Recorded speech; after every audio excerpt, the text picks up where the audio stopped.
Bonjour, ici CryptoAli, j'espère que vous allez bien. Aujourd'hui, 4 novembre. Alors, c'est parti pour une autre vidéo.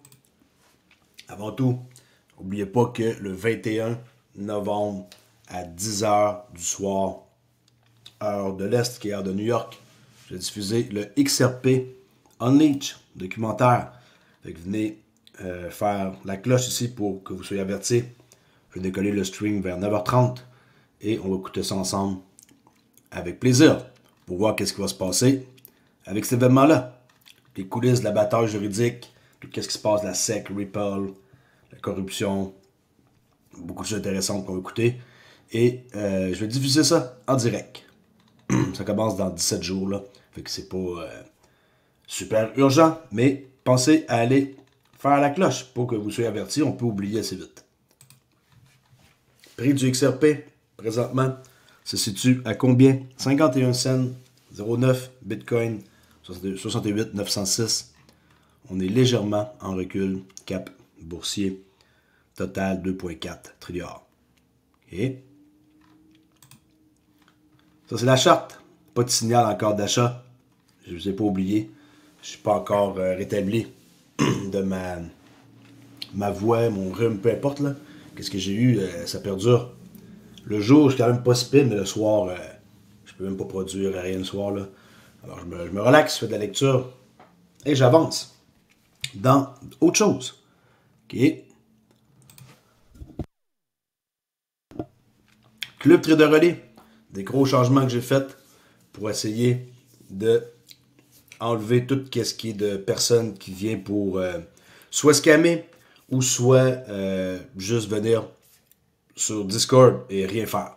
Okay, genre, on s'envoie une place, mais on s'implique pas, on pose pas de questions, on dit pas merci. Il y a différents types de personnes dans la vie. Hein. Alors maintenant, j'ai décidé d'offrir 3 jours gratuits au Club Trader Relais. Et après 3 jours, si vous voulez rester et que vous êtes satisfait, vous pouvez faire partie du Club Trader Relais. Okay? Vous n'êtes pas obligé, vous pouvez juste acheter un produit, comme par exemple le cours que j'avais mis à rabais pour l'Halloween. Et en achetant le cours comme ça, vous avez accès à Discord. OK? Même affaire pour les autres affaires. Puis tout ce qui est gratuit maintenant ne donne plus accès à Discord. Elle est là la solution. Avant, les gens, ils venaient, ils suivent mes cours gratuits, ils pognent mon information, ils vont revendre ça ailleurs et sans me créditer. Et en plus, il y avait accès à Discord, puis ils venaient scammer la plupart du monde. La gratuité, ça attire toutes sortes de monde. Hein? On le sait, qu'il y a des événements et qu'il y a des choses gratuites, il y en a qui se servent pas mal. T'sais, mettons que vous êtes dans un endroit là et qui mettent de la nourriture. Quand c'est gratuit, il y en a qui se gouffent. Okay? Ils se gaffent, comme on dit, hein, se gaffer, se gouffer, se gaffer. Un matin, je cherche mes mots. Se gaver, hein? Se gaver, comme on dit. Fait que la gratuité, ça apporte toutes sortes de monde. J'essaie de faire attention sur le Discord pour pas avoir n'importe qui. Je veux une gang, je préfère avoir une gang. On est une centaine de personnes, avec 400 personnes, et j'ai fait les ménages. 400 personnes, on est 100 personnes. Alors, il y avait 300 personnes, c'est pas tous 300 scammers, là, mais il y en a qui s'impliquaient pas, il y en a qui faisaient rien, il y en a qui sont là pour aucune raison, il y en a qui sont là pour, je sais pas moi, ils s'ennuient, puis ils viennent, puis ils font juste lire, mais ils parlent pas, tu sais, là, puis ils veulent pas rien savoir de personne. En tout cas, si vous êtes déçus parce que j'ai fait ce changement-là, tant pis pour vous. Qu'est-ce que ça vous donne en passant 3 jours gratuits? Vous avez accès au Discord, bien entendu. J'ai créé un modèle vraiment, vraiment cool qui s'appelle le modèle unique Mac Jao 19. C'est un cours de day trading. Et juste ça peut vous rendre profitable. Vous avez accès à ça. Vous avez après ça les en direct avec Trader Relais. Avant, n'importe qui pouvait venir pour me parler en direct, comme par exemple de même. Là. Okay. Ça, c'est en direct. Et vous pouvez me poser des questions parce que je stream sur YouTube. Maintenant, on ne peut plus venir faire ça. Alors, si vous n'êtes pas un membre payant, vous ne pouvez plus me parler en direct. OK? Messagerie privée. Vous pouvez échanger avec moi en privé, ça ne me dérange pas. Et aussi, vous avez un rôle associé et un salon, qui est le salon ici. Okay? Discord, accès exclusif. Et vous allez pouvoir avoir un rôle spécifique. Les membres actuels, ça ne dérange à rien, là, vous n'êtes pas affectés par ça. C'est les nouveaux membres qui vont devoir faire un choix quand ils vont venir sur mon Discord. Okay? Mon but, c'est de vous amener dans le top des 10% des gens qui savent comment trader, je sais comment faire. Et les avantages sont là. Support personnalisé, accès exclusif au Discord, cours de day trading en direct, indicateur de prédiction qui est disponible. Okay? Vous pouvez vous procurer ça. C'est à part, mais vous pouvez vous procurer l'indicateur JMS qui prédit les marchés avec plus de 80%. Qu'est-ce que vous voyez ici, là, les flèches, là? Okay, les triangles, c'est ça, l'indicateur. Et avant de finir et de passer aux nouvelles, aussi, il y a, dans le fond, ICT, que je parle et que je montre comment faire une technique gratuite qu'il a lui-même enseigné à tout le monde, mais que moi, j'ai simplifié pour vous faire comprendre. Okay, fait que ça fait le tour. Je ne vais pas en parler plus que ça, là. Inquiétez-vous pas. On va aller aux nouvelles. Des très bonnes nouvelles. Aussi quelques mauvaises. Une, entre autres, sur Link2. On va voir ça à l'instant. Mais avant tout, on commence par celle-ci. Une image. On voit une personne ici qui dit « Achète du XRP, 50 centimes. » Là, la personne dit non. « Achète du XRP, c'est à 5 $. » La personne dit non. « Achète XRP, 50 $. » Non. « Achète XRP, il est à 1000. I want all de XRP. » Parce que là, maintenant, CNN, BBC, blablabla, CNBC en parle. Alors ça, c'est le genre de personne que je suis certain que vous allez connaître un jour et qui va être déçu d'acheter juste quelques XRP parce qu'il n'y a pas d'argent et qu'il n'a pas profité d'en acheter à 50 centimes. Alors c'est pour ça que je vous dis que l'année prochaine, je crois que 2025 va être l'année. Okay, 2025, selon moi, je crois que ça va être l'année pour XRP. Et 95% du monde ne sont même pas au courant. 95% du monde ne sont même pas au courant et ne savent même pas que ça existe. XRP, là. Demandez, faites le tour de votre entourage, allez voir. Excellente nouvelle, 21 Chair, qu'on sait qu'ils ont déjà un ETP, je cherche mes mots. Maintenant, ils font la demande pour un ETF XRP. Alors, on va attendre de voir si la SEC vont leur donner. OK, 21 Chair cherche à obtenir l'approbation de la SEC pour un ETF XRP. On sait très bien que c'est populaire et que on doit attendre l'enregistrement qu'ils viennent de faire. On appelle ça un S1 auprès de la SEC. Les entreprises se sont disputées différents ETF crypto au cours de l'année écoulée après que la SEC a approuvé les ETF crypto pour la première fois plus tôt cette année. Fait que là, c'est sûr que ça, c'est récent. Ça a été déposé. Mais on va voir qu'est-ce qui se passe avec ça. C'est une bonne nouvelle. C'est une bonne nouvelle et on peut pas être déçu de ça, non? Tu sais, qu'on pense à ça. Toute chose va rentrer dans l'ordre. Il suffit juste d'attendre. Ça, c'est le document de la SEC. 21 Chair Core XRP Trust. OK. Allez voir, ils ont déjà un ETP, là.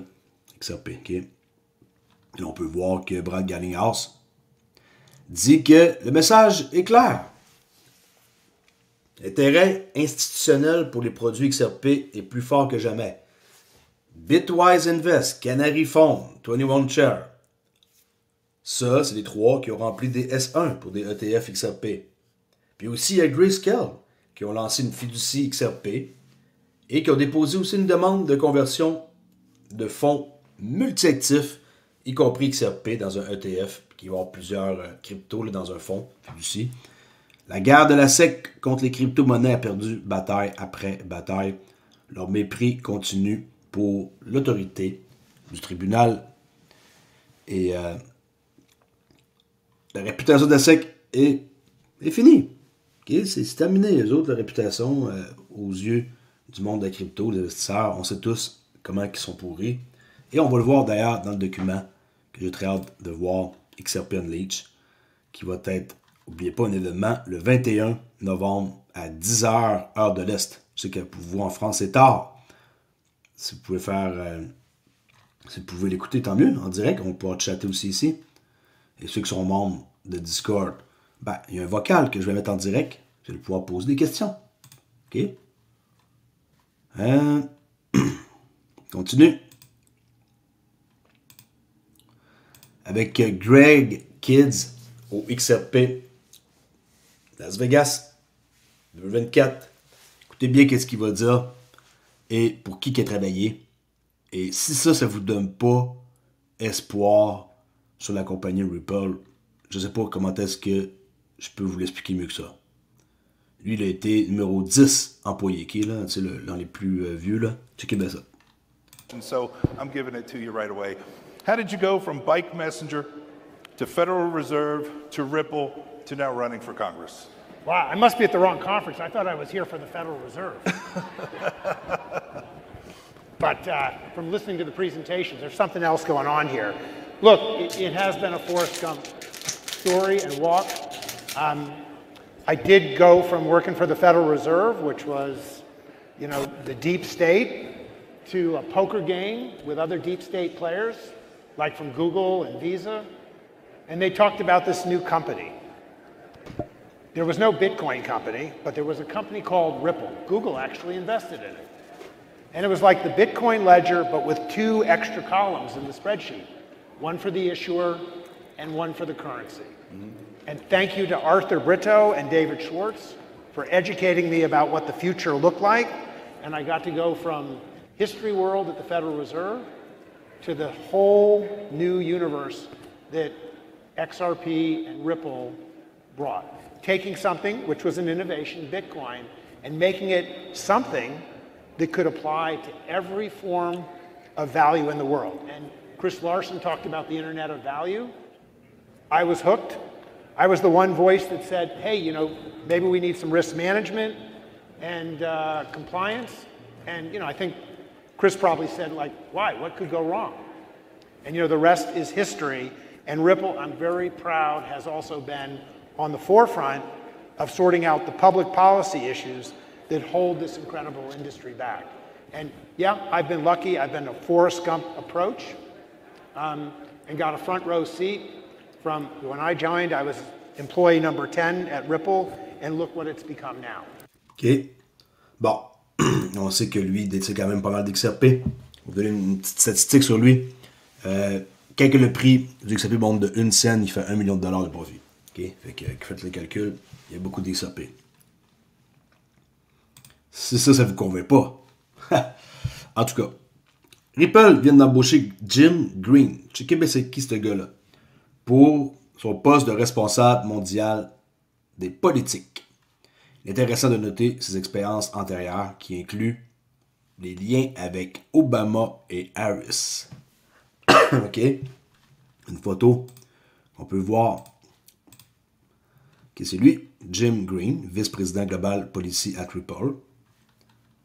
Et ça fait pas longtemps qu'ils l'ont embauché, 3 mois. Et regardez, en 2009-2010, finance directeur pour Kamala Harris pour Attorney General, staff directeur technologie pour Obama, 2011 à 2012. Et 1 an et demi ici, puis ici 1 an. Fait que tu sais, pourquoi qu'ils vont chercher toutes ces personnes-là? Pourquoi? Il y a une raison, non? Maintenant, on va checker une affaire qui est très intéressante et peut-être qui va vous surprendre. On voit ici un responsable de la recherche sur les actifs numériques de Van Eck qui déclare que Bitcoin devrait atteindre un montant faramineux de 3 millions de dollars d'ici 2050. Et regardez l'explication qu'il donne. Vous allez comprendre. Puis c'est vrai que c'est pas exagéré quand on pense au pourcentage par année que ça peut atteindre basé sur plusieurs décennies. Okay? Ça fait pas de sens de penser à ça maintenant. Mais avec comment il explique, vous allez voir que c'est pas si bête que ça, qu'est-ce qu'il dit. Checkez bien ça. By very soon. We have a model that assumes that by 2050, this is very long term, that Bitcoin becomes a reserve asset that's used in global trade and held by global central banks at a very modest 2% weight. And in that model, we arrive at a $3 million price target for Bitcoin. Now, that sounds, extreme, but that's a 16% compound annual growth rate for a couple decades. That's not really that extreme. So into the millions over the medium term is a high conviction call. OK. 2% de leur portefeuille en détiendrait et ça compound à 16% par année. C'est vrai que c'est pas exagéré, ce qui amènerait à un Bitcoin à 3 millions de dollars. Alors, je me dis, Crypto Ali, peut-être que je devrais en avoir un peu plus. Malgré qu'en 2050, je pense que je vais en avoir un peu rien à serrer là, du prix du Bitcoin. Parce que XRP va avoir atteint sûrement des montants bien avant ça élevés qui vont me rendre sûrement très très riche. On l'espère tous, devenir super riche avec une crypto qu'on détient. Okay, j'en ai quand même pas mal, mais tu sais, maintenant, il va falloir qu'il y ait des résultats. Et moi, mon objectif, c'est 2030, 2032. Plus que ça, je vais voir ça comme un échec. Okay? Ça, c'est des clients qu'ils ont ou qu'ils ont déjà eu. C'est comme on peut enlever Monogram, mais c'est une photo que j'ai vue qui circulait. Et des fois, les gens, ils veulent un peu voir avec qui il faut affaire. Ben, ça donne un petit aperçu avec qui il faut affaire. Il n'y a pas tout là-dedans, là, on s'entend là, mais il y a quelques noms importants. On parle de Ripple en passant là. On parle pas de Van Eck là. L'amendement Ledger Price Oracle est maintenant activé. Les oracles peuvent transférer des données de chaîne dans le XRP Ledger. Utile pourquoi? Pour la finance décentralisée, éventuellement les applications décentralisées de contrats intelligents. Ça l'a passé et ça a atteint le threshold de 28 votes sur 35. Là, c'est Enable. 32, oui, 3, non, 91%. Elle avance, elle avance, elle avance. Tout doucement, tout se met en marche. Pour ce qui est du compte escroc, c'est qu'à chaque mois, il libère des tokens. On peut voir ici quelqu'un qui fait des recherches par rapport à ça. Et il dit qu'il y a, sur 1 milliard d'XRP, qu'il y a 530 millions d'XRP qui semblent avoir été séquestrés, tandis que 470 s'en vont vers le couloir de la liquidité sur demande. Alors, tu sais, avant de penser que, je sais qu'est-ce que vous allez dire, les gens, là, ils disent tout le temps la même affaire. Ouais, mais 1 milliard encore, ils vont lui dropper ça sur le dos. Non, vraiment pas même que ça marche. C'est pas même que ça marche, et si vous suivez un peu l'histoire, vous pouvez aller voir qu'est-ce qui se passe puis qu'est-ce qu'ils font avec. Pas parce qu'ils libèrent 1 milliard à chaque mois qu'ils vendent ça sur le marché, pas du tout, du tout. Alors lui, il fait une analyse qui peut vous montrer un peu plus comment ça fonctionne, okay? Et à chaque premier de chaque mois, ben, il libère. Et là, on peut voir l'escroc XRP augmenter, mais dans la liquidité sur demande. OK? Et la mauvaise nouvelle de la fin, très déçu d'entendre ça, mais en même temps, j'avais un petit doute. J'en parle plus nécessairement par rapport à investir, ça c'est clair. Là. J'en ai parlé pendant quelques temps, pas longtemps. J'avais montré comment faire pour avoir un compte, l'accrédité Cling2. Ben, ça poursuivi. On poursuivi pour fraude. Et dans les derniers jours, dernières semaines, j'ai vu qu'ils ont été pas mal intenses pour attirer des nouvelles personnes. Vous savez, on peut acheter un paquet de IPO, là, et tu sais, tout qu'est-ce qu'il y avait à offrir. Il y a beaucoup de mensonges là-dedans. Qu'est-ce que j'ai fait? J'ai pris un document et je l'ai résumé. Et ça, c'est la plainte. C'est pas ça que j'ai résumé. Là, j'ai pris d'infos et voici à quoi ça ressemble par rapport à Link2. En quoi ils sont accusés. Délit d'initié. Recours à des courtiers non agréés. Fausse déclaration d'utilisateur. Marge excessive. Manipulation de vente. Création de marché dissimulé. Violation de l'arrêt. Écoutez, publicité trompeuse. Absence de conformité. Test. Ça n'a pas d'allure. Okay, ici, par exemple, ils annonçaient qu'ils avaient 750 000 utilisateurs, alors que le nombre réel était à près de 10 000. Et dont 30% n'étaient pas accrédités. Okay, je vous résume une information que j'ai prise là. Sur c'est Crypto Harry qui avait publié ça, et j'ai juste comme traduit et remis ça en français là. Puis ben tu sais, que je vois ça, je suis extrêmement déçu, je vous le cacherai pas. Oui, j'en ai parlé. Je sais pas s'il y en a qui ont investi. Aucune